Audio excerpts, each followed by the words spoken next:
Hey guys, in today's video we shall be making the sakasaka mushroom vegetable soup. Guys, some of you might be asking what is sakasaka. This is tender cassava leaves. Look at it here. This is selected tender cassava leaves, and it has been neatly selected and blended into paste. This is it here, and with it here I will be adding this mushroom. That is the main ingredient in this recipe, guys. You can't imagine the way I love mushrooms. So I have 2 crates of mushrooms here, and they are big mushrooms. So they have been neatly selected. Look at them here. Let me show you. Look at this. So this is the major ingredient here. But if you don't like mushroom like this, as I'm using it, it's of no problem. Just add whatever works out for you. But the main thing here is this blended cassava leaves known as sakasaka. So now the mushrooms has been neatly cut, as you can see, but I will just cut them into 2-3 parts. We wash them again, and then we move on to other ingredients. So guys, let me show you other things that I'll be using beside the mushroom.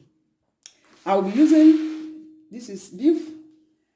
I'll be adding this fish, and I have here roasted full chicken. Guys, I want to tell you that this type of recipe, you can add as much ingredients as you could, because that is the main thing here, just to bring out the taste of this vegetable, this cassava blended leaf vegetable.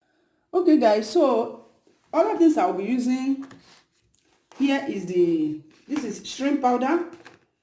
This is spices. I forgot the name of this spice, but I believe you know this spice. This is ogiri, that is iru powder. Igbo people call it ogiri powder. It's called netetu in French language. And here I have shrimps. So this is fruit shrimp, and also here we have I have these onions. Here I have the red onion, the yellow onions. I have the red onions. I have the white onions.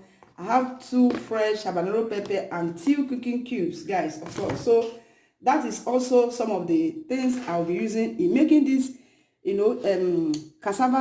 fresh cassava blended leaf known as sakasaka.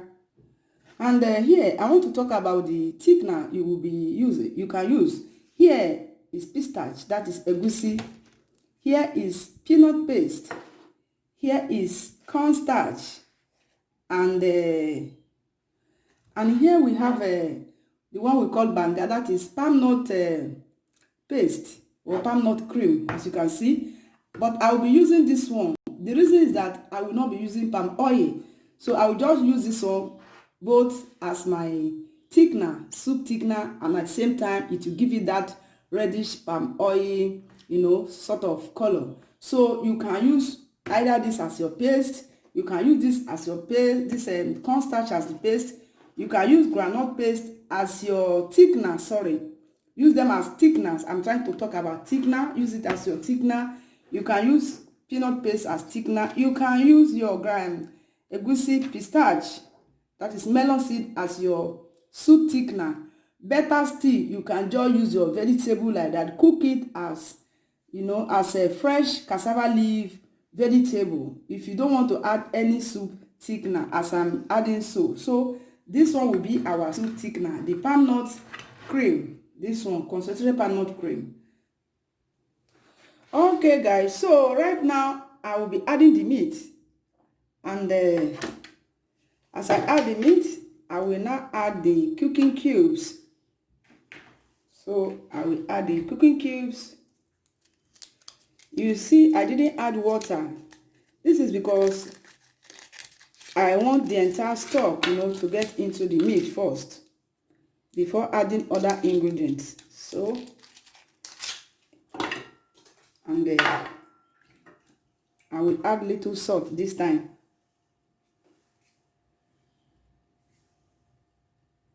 This is salt.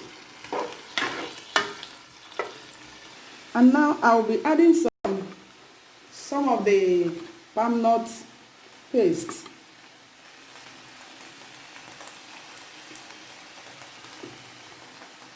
I am just taking 2 spoonfuls. You know why I like adding the palm nut paste this time is because of so that the salt, the spices will enter it. I don't really like it when it's almost late, you know. Some people will add their palm nut paste almost at the end of the soup, but I don't like the taste, you know. I don't really like the taste towards the end of the soup. So from here, the entire thing will boil together, you know. Besides, I don't even like tender meat. So if you are the type that I don't like tender meat, make sure you start cooking all together, in time. Okay, so this one is the chopped onions. Then I'll be adding the chopped onions. And then fry the whole thing together before adding water. Okay, now guys, so I'll be adding some water.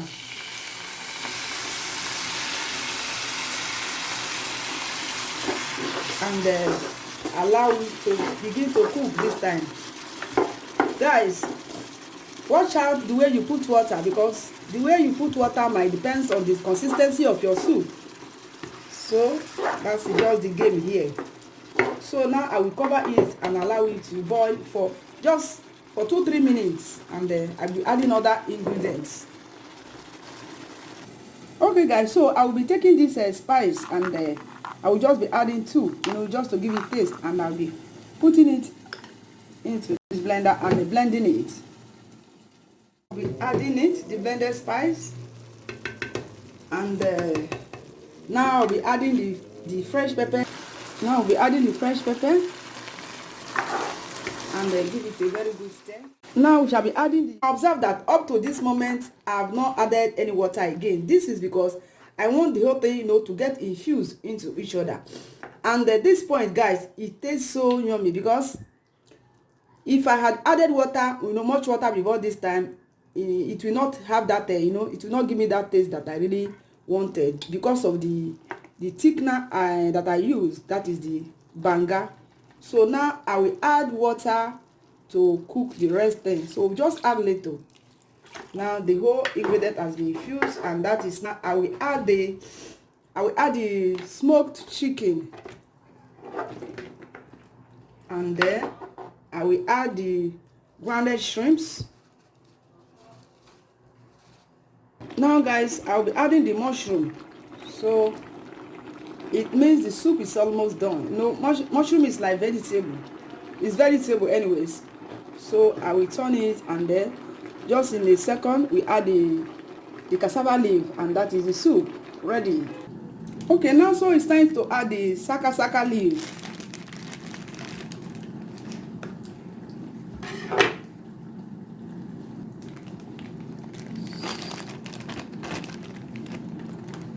Okay, so this is the leaf, guys. I don't know if you can see it very well. Let me show you guys. Look at it, guys. This is super. This is, you know, look at how, let me just show you how it looks like. Let me take it. You know, it's like washed, it has the texture of washed bitter leaf. That is exactly how it looks like. I mean, the texture. So look at it, and it has been blended. This is blended cassava leaf, but tender leaves. So now I will be adding it.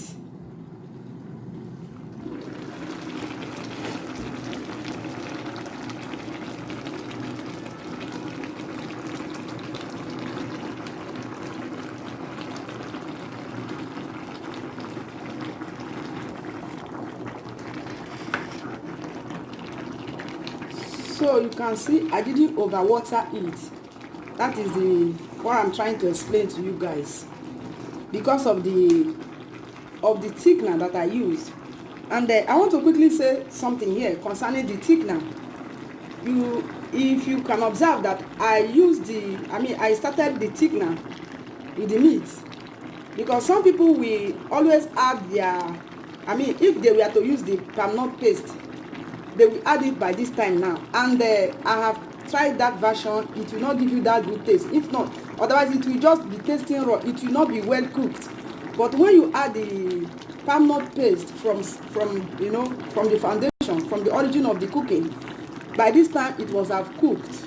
So the choice is yours, guys. If you want to add your palm nut paste later, by this time you can add. But if you want to add it from beginning of the cooking, just the way I did, then it will give you a very good taste, because then it must have been. If you don't be careful, you will break all your fish. See the way I am turning it? That is how to turn any soup that you have fresh fish inside, so that it will not break. Your fishes will not break. So the soup is already done, guys. So now it's time to be eaten.